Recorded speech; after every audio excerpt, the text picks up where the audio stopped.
I'll never forget the conversation I had with my father when I told him I was engaged. He pulled me aside, his expression serious, and said, "Lauren, are you really sure about marrying this man, Larry? I know you love him, but I don't think he's the right person for you." Confused, I asked, "Why are you saying this, Dad? He loves me and respects me. I don't care that he doesn't have as much money as we do." My father sighed, his voice soft but firm. "Lauren, you know I built my wealth from the ground up. I would never look down on someone just because they're not from the same financial background. But there's something about Larry that worries me. He's a bit of a shady character, and his mother is no better." I was taken aback. "What do you mean, Dad? I don't understand." He hesitated, then said, "Maybe it's just a father's instinct, but I don't believe this man truly loves you. Yes, he's affectionate, but I've heard him talk about how rich you are. I overheard him bragging to his friends, saying he had bagged the rich brat. And Linda, she just laughed and agreed with him." I felt a pang in my heart, trying to defend Larry. "You must be mistaken, Dad. Larry would never say those things about me, and Linda cares about me too. She would definitely scold him if he ever joked like that." But deep down, I wondered if there was some truth in my father's words. Sometimes I wish I had listened to him. At the time, I was just a naive girl in love, desperate to hold on to something after losing my mother 3 years before. My dad was ill, and I knew he didn't have much time left. I clung to Larry and Linda because they gave me a sense of purpose, a reason to keep going. My father had built a comfortable life for us through hard work and smart investments. I had a decent job and earned a moderate salary, so overall, we were doing well. Larry and Linda, on the other hand, didn't have as much. Larry made more money than I did, but he came from a modest background. His job didn't bring in the kind of money that could make someone rich, and I could tell that bothered him. He and Linda liked fancy and expensive things, and Larry often complained about not having enough money to buy them. I was always eager to help them out with the little allowance my father gave me. I even let Larry and Linda move into my house after we got married, but instead of being grateful, they seemed dissatisfied. They would say things like, "It's such a shame you live in a small house. Your dad lives in a mansion, so why did you buy such a tiny townhouse?" Looking back, I realize how much I overlooked because I wanted so badly to make things work. I ignored the little red flags and convinced myself that everything would be okay, but in the end, I wish I had trusted my father's instincts. I don't make a lot of money. Larry's dad lives in a mansion because he's wealthy, but I'm just a regular office worker with a modest salary. Buying this house was a real challenge for me, and I was only able to manage it because my dad helped with the down payment. Larry, however, wasn't impressed. He said, "Well, if your dad helped you out, he should have gotten you a better place. I'm sure your mom left him something to give you when you got older." I tried to explain, "I'm not entitled to anything, Linda. Whatever my mom left behind is my dad's now. She passed away suddenly, and there was no will. Honestly, I don't mind if I don't get anything. I'm content with the way things are." Linda scoffed, "That's a ridiculous thing to say, Lauren. I would have loved to inherit a lot of money. You know what? Your dad should trade houses with us. He lives alone, so he doesn't need all that space anyway, right, Larry?" Larry nodded in agreement, adding, "Yeah, Lauren, you should ask him." I felt a surge of protectiveness and responded firmly, "Absolutely not. That house belongs to my dad, and he deserves to live comfortably as long as he's alive." Linda then remarked, "Well, he won't be alive for long now that he's sick. We could wait and compromise for a few years and see what happens. Ultimately, everything will be yours after your dad passes. You'll have plenty of money to buy a big house and more." The way Linda and Larry were already making plans to spend my inheritance was deeply unsettling. It didn't help that they frequently urged me to ask my dad for more money. We weren't struggling financially. Larry and Linda just wanted the luxurious lifestyle they imagined. even though it wasn't within our reach. Honestly, I was growing tired of their behavior. However, the real drama unfolded after my father passed away. His battle with cancer ended sooner than I had expected, leaving me devastated. I was heartbroken, but Larry and Linda offered little support. Instead, they were more concerned about the date of the will reading and showed no interest in helping with the funeral arrangements. To make matters worse, they even refused to attend the funeral, saying that my dad was no one to them. At that moment, I was overwhelmed with grief and anger. My dad's warnings kept echoing in my mind, and I couldn't help but feel suspicious of Larry and Linda. I began to doubt their intentions, wondering if they had ever truly cared about me or if they were only interested in what they could gain. I was starting to worry that Larry and Linda were only interested in my inheritance. When it came time for the reading of the will, they weren't allowed to be present, and they were furious. Larry snapped, "Why on earth aren't we allowed to be there? This is absurd. Brian was my father-in-law." Linda chimed in, equally outraged, "Yes, this is ridiculous. We're family, and we have every right to know what Brian left behind. At the very least, my son should be allowed to be there." I tried to keep calm and explained, "Your son isn't mentioned in the will, Linda, so he doesn't have the right to be there. Why are you two so fixated on the inheritance? You didn't even bother to come to the funeral." It was ironic how suddenly my dad mattered to them when it came to the possibility of getting some money. I was really annoyed with both Linda and Larry, but what made things worse was how relentless they were. As soon as I got back from the will reading, they pounced on me, eager for details. They weren't allowed to see the will themselves, and that only made them more persistent. I was struggling with the grief of losing my father, but instead of offering any words of comfort, they were only interested in one thing. Linda asked bluntly, "So, we've been wondering for a while now. How much inheritance did you get from your parents? You must have received a lot of money. Tell us how much." I looked at them and said, "Unfortunately, my parents didn't leave me any money, so I didn't receive anything." Linda's eyes widened in disbelief. "What? You didn't get any money, but your parents were rich? They should have left you something. I don't believe you didn't get any money. You're lying to us. There's no way your parents didn't leave you a single penny." Larry joined in, pressing me, "No money at all. The will didn't even mention you getting any kind of money. You can't be serious." I sighed and tried to stay patient. "No, Larry, there was no money in my inheritance. The lawyer told me that. You can even check my bank balance in a few days and see for yourself."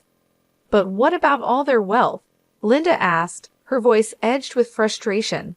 "You're their only child. Who's going to get everything they had?" I shook my head and said, "I don't know about that, Linda. The lawyer just told me I didn't get any money, and honestly, that's okay with me. It was my parents' money, and it's up to them who they chose to leave it to." Linda looked furious and blurted out, "That's ridiculous. You need to fight for that money. It should be yours." "There is no money, Larry," I repeated firmly. They didn't have much left in the end, and whatever was left, they gave to charity. They had been planning this for a while. Larry and Linda looked completely taken aback, anger simmering just below the surface. I couldn't understand why they were so upset. I almost gave in and told them everything, but something held me back. There was a growing doubt in my mind that my husband and mother-in-law were up to something that wasn't in my best interest. I decided to wait and see how they would react, but they didn't let up. Larry and Linda kept pressuring me for more information, as if they didn't believe what I had told them. The more they pushed, the more uneasy I felt, sensing that there was more to their behavior than just disappointment over the inheritance. I decided enough was enough. I told them firmly that I didn't get any money and even offered to show them my bank account in a few days. A month passed and nothing showed up. During this time, Larry became more distant and stopped being affectionate. He was always checking my account, and constantly hounding me for information about my inheritance. It became clear where this was heading. Finally, one day, I decided to put an end to it. I showed them my bank statements and said, "See, I told you that I didn't receive anything. I'm not hiding any secret inheritance money from you. Do you believe me now?" Larry looked at the statements and said, "Wow, our years of hard work just went down the drain then. So her parents weren't rich, and she didn't even get $3,500 in the will. This is ridiculous. I can't believe this." Linda echoed his sentiment. "I can't believe this either, Larry. I stayed in this marriage for nothing. I married Lauren for nothing. It was all a waste of time." Feeling hurt and confused, I asked, "What the hell does that mean, Larry?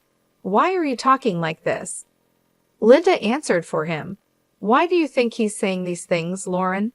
Who the hell would marry you without thinking about the money? My son simply married you so that we could rely on your inheritance. Now I see that you didn't even get a penny.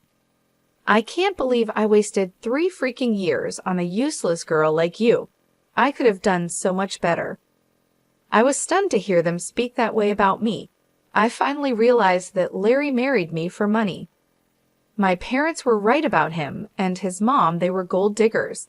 I was so done with my husband and mother-in-law.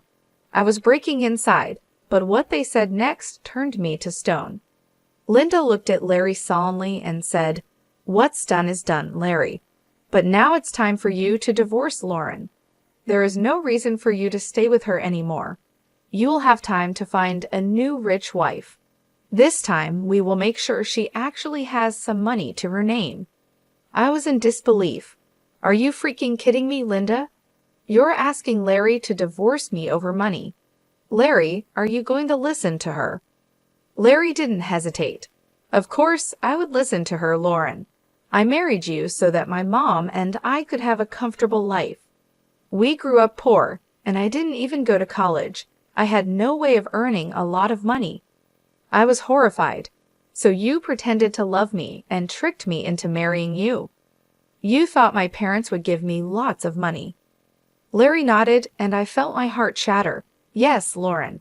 I thought your parents would leave you a lot of money, but now I see that they didn't. It was all for nothing." With those words, everything became clear. My parents were right all along. Larry and Linda were only interested in my inheritance, and now that it was gone, they had no use for me. I knew I had to leave them and start a new life, free from their greed and deception. I was willing to share everything with Larry, believing that our marriage was built on love and trust. But when he spoke, I realized how wrong I was. "Yes, that's what I thought too," he said coldly. "It was the only way I could give my mom the life she always wanted. But now I see that my efforts were pointless. Mom's right, I need to divorce you and keep looking." His words hit me like a ton of bricks. The casual, almost indifferent way he talked about ending our marriage made me question my own sanity. How could he be so detached, so unfeeling? Linda and Larry continued to voice their frustration, complaining about the marriage and about me, but I stopped listening. I was too overwhelmed, too lost in my thoughts, trying to process what they had just said. Their complete lack of emotion and Larry's sudden change in behavior were both heartbreaking and infuriating. At first, I felt a wave of anger rise up inside me. I wanted to scream, to throw things, to let out all the pain and frustration that had been building up. But instead, I took a deep breath and remained calm. "Okay then, Larry," I said quietly. "If a divorce is what you want, you'll get it.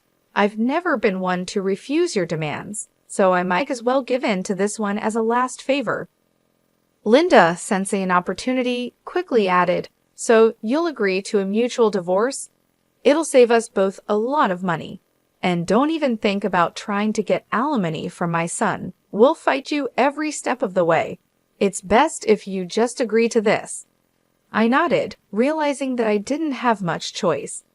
"You're right. I don't have a lot of money right now. So I've decided on something. I'll agree to a mutual divorce, but only if you sign a clause stating that we won't share any of our assets. We'll each walk away with what we have, and nothing more." Larry agreed without hesitation. "That's not a problem at all. You don't have much, and neither do I at the moment. If you can forego alimony, I'll sign the divorce papers and won't claim anything from you." We discussed the details of the divorce, making sure we were on the same page. I could see the relief on their faces. They were both happy that I wasn't making a fuss. I guess they didn't expect me to be so calm about it. But the truth was, ever since that day, I had been crying on my way to and from work. I would sit in the parking lot of my office, crying for an hour before and after work, trying to pull myself together. Larry never noticed my puffy eyes, never asked why I was leaving early for work or coming home late. Linda didn't even bother looking at me after she found out I had no money. Their behavior only made me more determined to get out of the marriage as soon as possible. I knew I had to stay strong and move on with my life. Even though it hurt deeply, I was ready to close this chapter and start anew. The way they treated me, the way they were more interested in money than in our relationship, made me realize that I deserved better. I deserved to be with someone who loved me for who I am, not for what I could offer them financially. In the end, I agreed to the mutual divorce, and I made sure that we each kept our own assets. It was a painful process, but I knew it was the right decision. I had to let go of the life I thought I had and focus on building a new one, free from the greed and deception that had poisoned my marriage. I decided that I needed some space from Larry and Linda, so I had them move out of my house and into a rented place nearby. They settled in quickly, and while we waited for the divorce to be finalized, Larry kept his word and didn't demand a share of my house. I also didn't ask for any alimony. In his eyes, it was a fair deal, but I had no idea how much I had underestimated the situation. The truth of it all came to light on the day our divorce was finalized. I went over to their new place to drop off my wedding and engagement rings. When I handed them over, I said, "Larry, I just wanted to return these to you.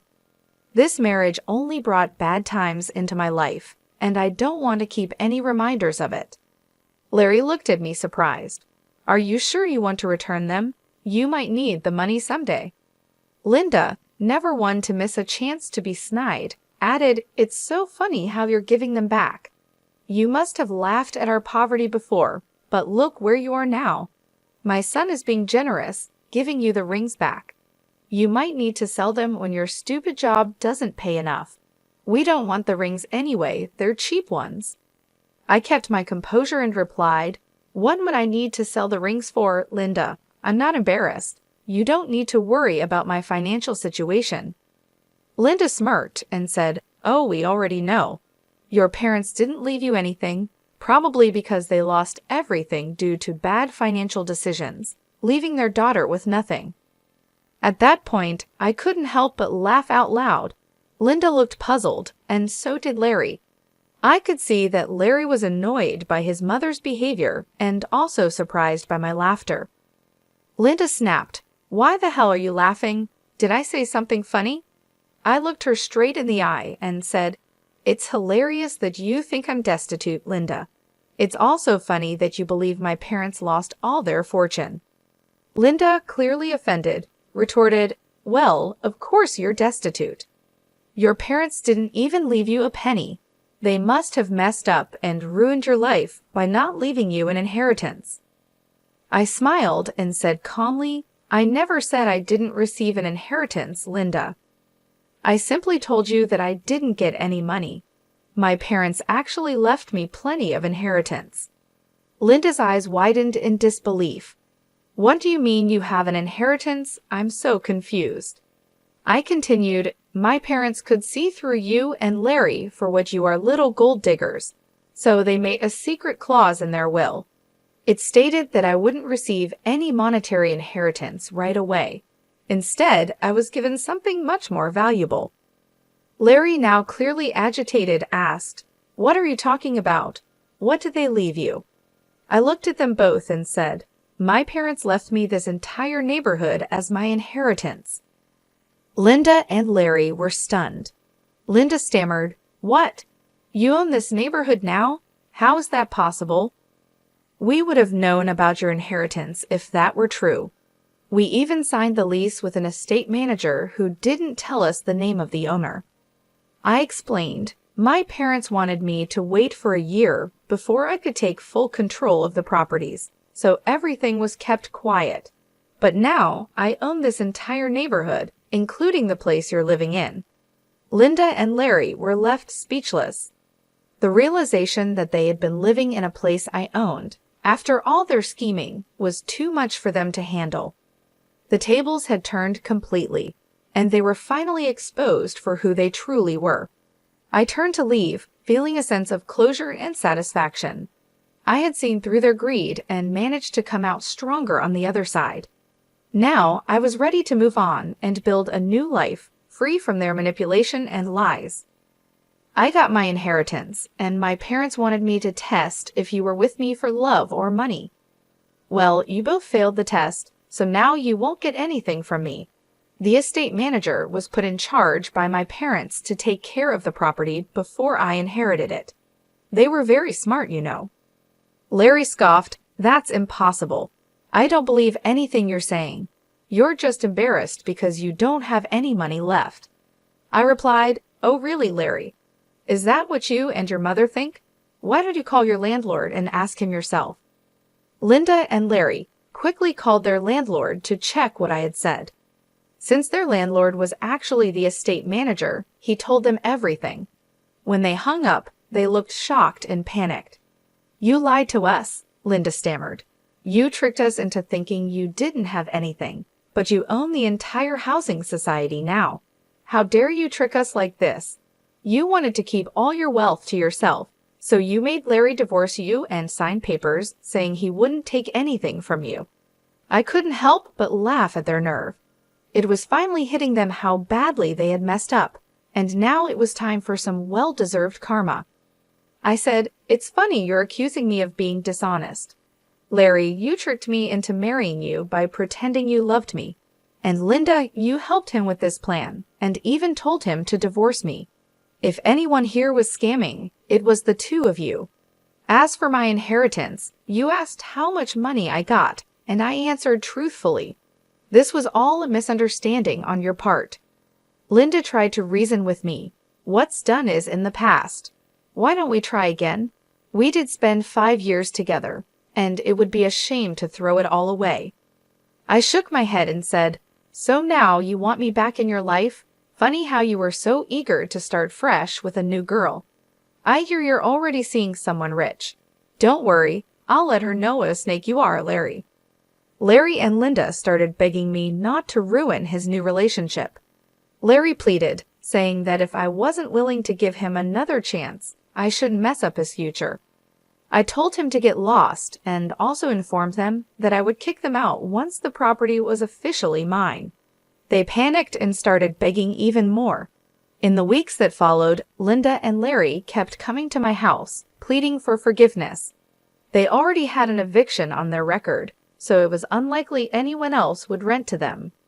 The only reason they were still staying on my property was because I had asked the estate manager to allow it. I also contacted Larry's new girlfriend and told her everything. She was horrified by what Larry and Linda had done and broke up with him immediately. She even showed me the text messages as proof. After this mess, Larry and Linda came over, yelling at me and calling me names. I quickly called the police and had them removed from my property. Once the property was officially in my name, I kicked them out very quickly.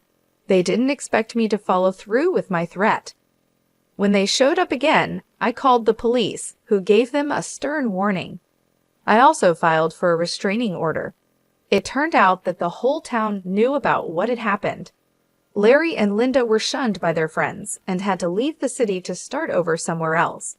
Meanwhile, I'm enjoying my new wealth and finally free from those gold-digging leeches.